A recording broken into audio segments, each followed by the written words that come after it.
Hi everyone, today I'll quickly walk you through the 50-30-20 budget planner. This planner comes in 4 stunning color themes: pastel, dark, ocean, and nature. Each theme is sold separately as its own product. In this video, I'm demoing the pastel theme, but all versions work exactly the same, just different colors. First, for anyone new, what's the 50-30-20 rule? It's super simple. Split your take-home pay with 50% for needs like rent, groceries, bills, 30% for wants like dining out, fun, and 20% for savings like emergency funds, debt payoff. No math headaches, perfect balance. This planner is beginner-friendly and designed for easy monthly use. Start by filling the month and year fields. Then add your currency symbol under currency, and the entire sheet auto-adjusts. Optional, enter your starting balance if needed.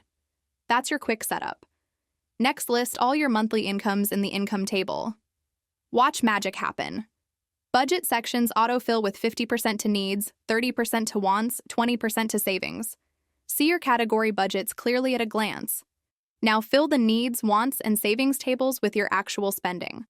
Auto calculations show your real spending as actual amounts and percentages across all categories. On the left sidebar, instantly see left to spend, total income, and total expenses in your currency. Up top, 3 smart charts. A donut chart with left to spend smack in the center. Budget versus actual bar comparison for needs, wants, savings. Pie breakdown showing what % of income each category really took. That's it. Beginner friendly, stripped of clutter, perfect for simple budgeting. Check it out, link in description. If you like this hit, subscribe for more planners. See you next time.